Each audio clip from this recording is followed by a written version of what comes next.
Are you trying to heal from narcissistic abuse and just feeling like you are banging your head against the wall? By the end of this video, you'll have real steps to actually heal and feel better. Hi, I'm Rebecca Zung, top 1% attorney and the best-selling author of the books Negotiate Like You Matter and Breaking Free, a Step-by-Step Divorce Guide. And I've helped thousands of people exactly like you go from lives of drama, trauma, and chaos to step into lives of freedom, possibility, and purpose. And I do the same thing right here with you in these videos. So if you haven't already, subscribe, hit that notification bell, and that way you'll get notified when I upload brand new content. So this is part 2 of my incredible conversation with Dr. JUDY Rosenberg, pioneer of the mind map, the absolute amazing way to actually heal from abuse. It's a proven methodology. And if you haven't already watched part 1, you can definitely go and do that. And this is part 2. So without further ado, let's go ahead and dive into this part 2. So then this sets the person up for what I call the WTF, or the what the Freud. Okay, so here comes a partner, let's say. And that partner is somebody that reminds them of the injury of not mattering. And at first, they feel that they've conquered the not mattering part because they're being love bombed. Wow, finally, somebody thinks I'm mattering. And so I think I'll pair myself with this individual. And pretty soon, those little crumbs of mattering become very, very intermittent. And as we know, intermittent reinforcement is the most powerful reinforcement schedule of all, because if I receive a crumb, wow, that's really special, as opposed to lots of regular reinforcements and what I call is a secure attachment, because people who are injured are used to insecure attachment.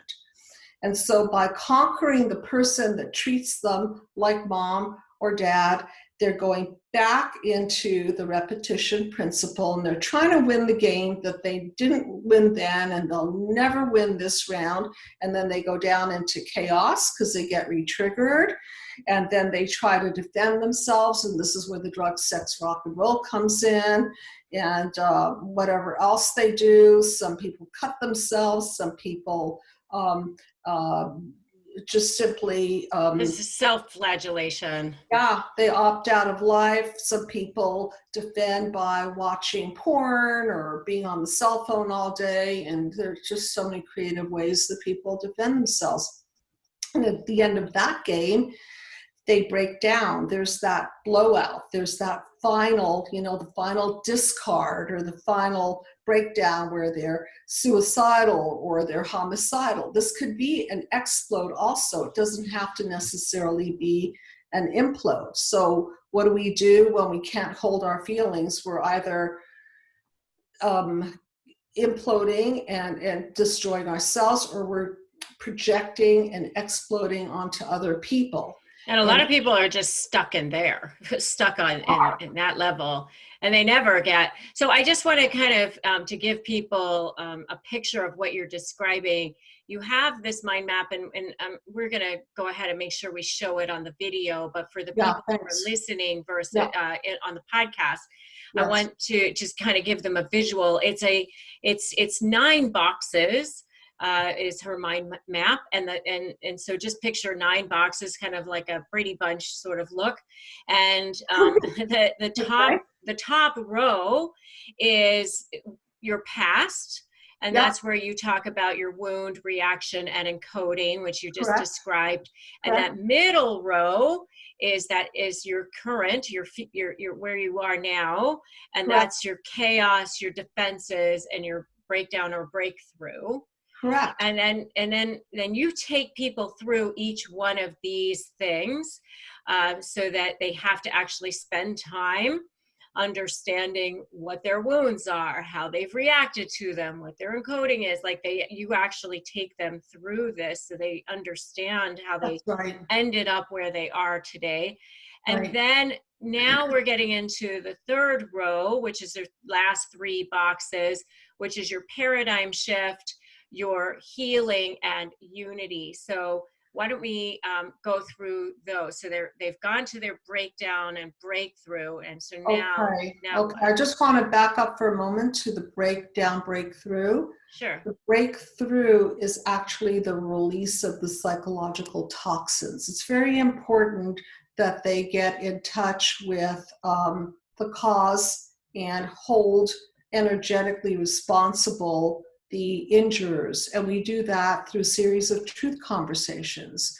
And in the truth conversations, they get to actually express all the range of emotions that they were not able to express to their primary caregivers, usually mother or father. Now, please know, audience, that I'm not advising people to call mommy or daddy and give them a lowdown of what they did to you. This is something that would re-injure the person, because if you're dealing with narcissistic parents, they don't have the empathy to heal. The herder can't be the healer. So it's a bad choice to call your parents and try to work this through with them.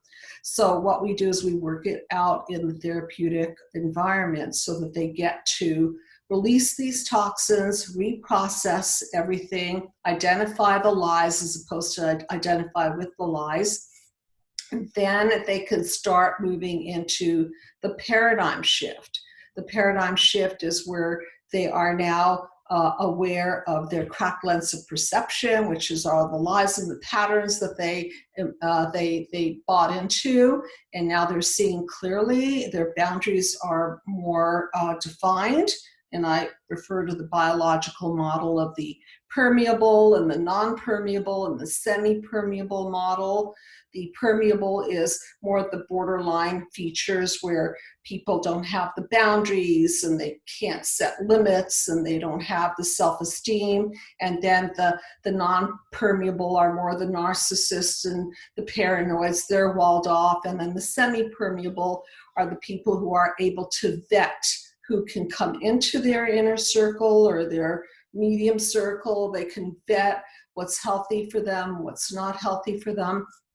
And then they can choose appropriate growth partners. They could choose synergistic partners, because it then becomes not a 1 + 1 is less than 2 or even less than 1 formula, which is the vampiring effect. It becomes a new game of life where the 1 + 1 is now a greater than 2. It's a synergistic effect. So now people are taught to pair with growth partners, whether they be business partners or marital partners or friendship partners, relationship partners, doesn't matter. It's the 1 + 1 is greater than 2 phenomenon, and that's the new game of life. And then they get to encode what is going to support that particular system gone right. Because remember, we're turning the system gone wrong around 180 degrees, and now the encoding becomes, well, what are you putting in your mouth? Is that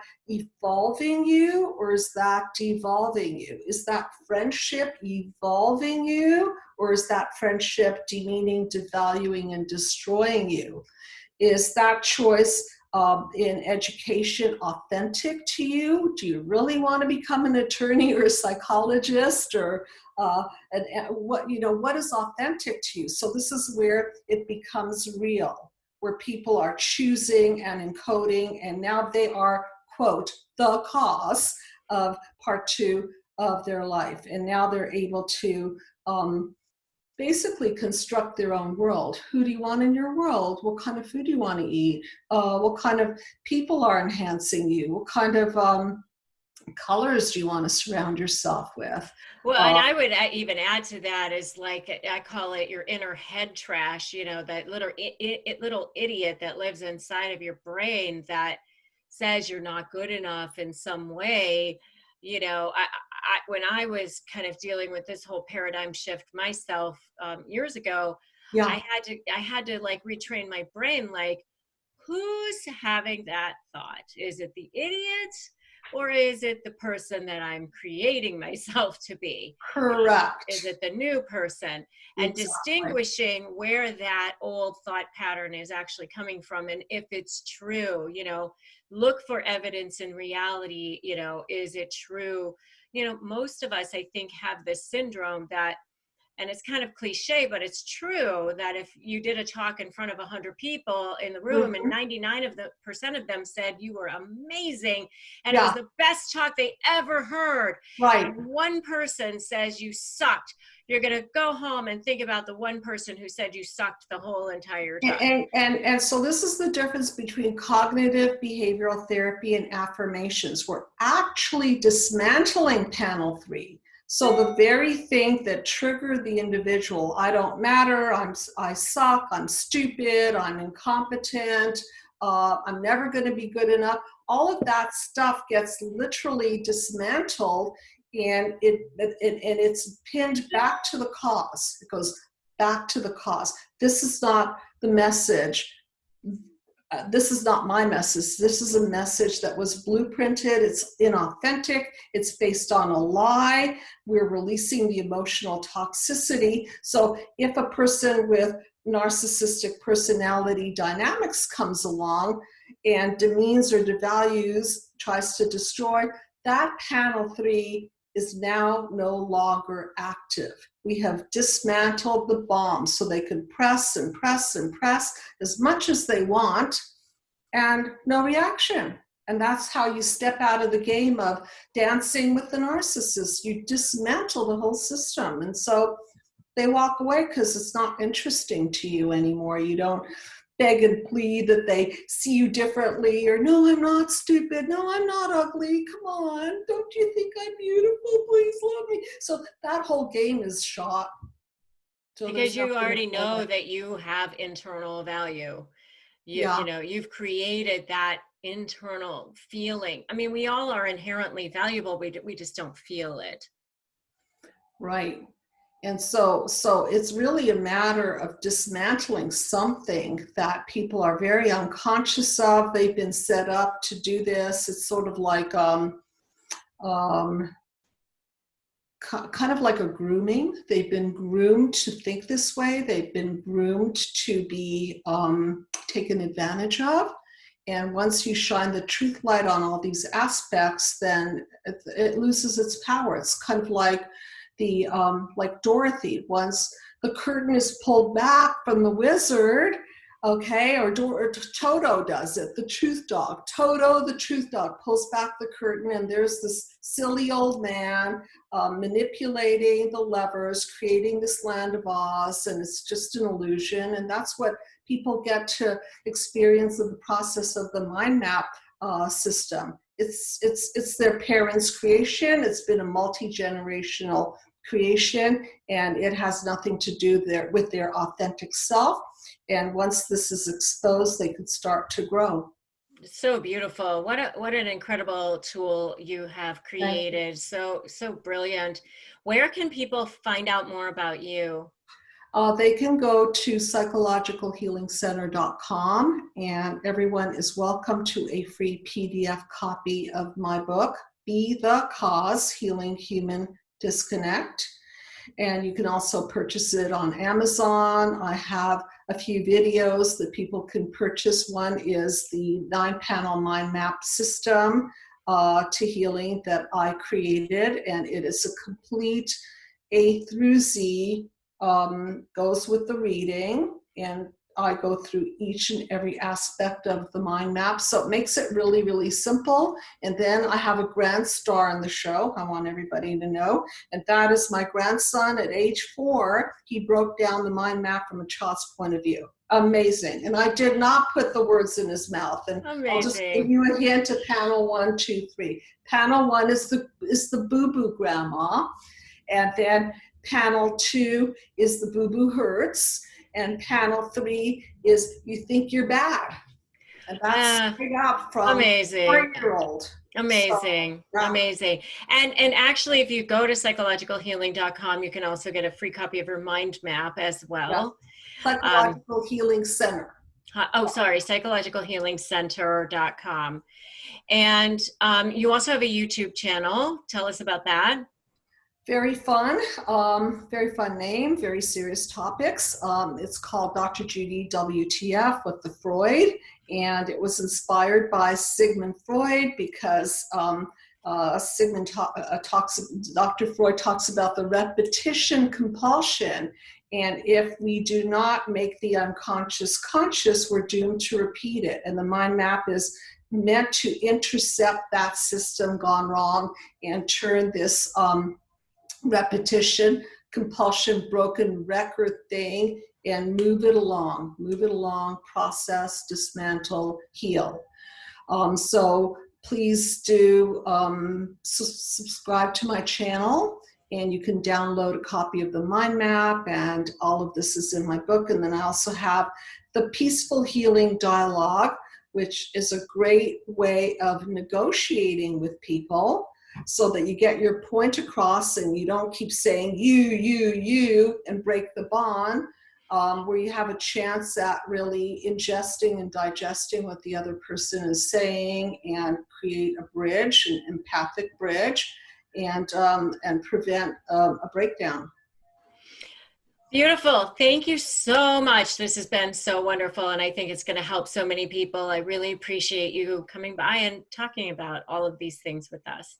Very, very appreciative of you for having me on your show. Thank you. Thank you. Thanks for watching part 2 of my conversation with Dr. Judy Rosenberg. Now that you actually know how to heal yourself from narcissistic abuse, if you're getting ready to negotiate with the narcissist, come on over and grab my free Crush My Negotiation Prep worksheet. You can get it at the link below or go to winmynegotiation.com. Don't walk into that negotiation without it. And if you want additional support, join me in my free private Facebook group. It's called Narcissist Negotiators with Rebecca Zung, and I'll drop a link to that below as well. If you like this video, give me a like, give me a share, drop me a comment. Tell me, hey, I'm ready. If you're ready to finally be healed from narcissistic abuse. Thanks for joining me on this part 2 of this incredible interview with Dr. Judy Rosenberg. If you haven't subscribed to my channel, subscribe, hit that notification bell. I'll see you in the next video. Remember that today is a great day to start negotiating your best life.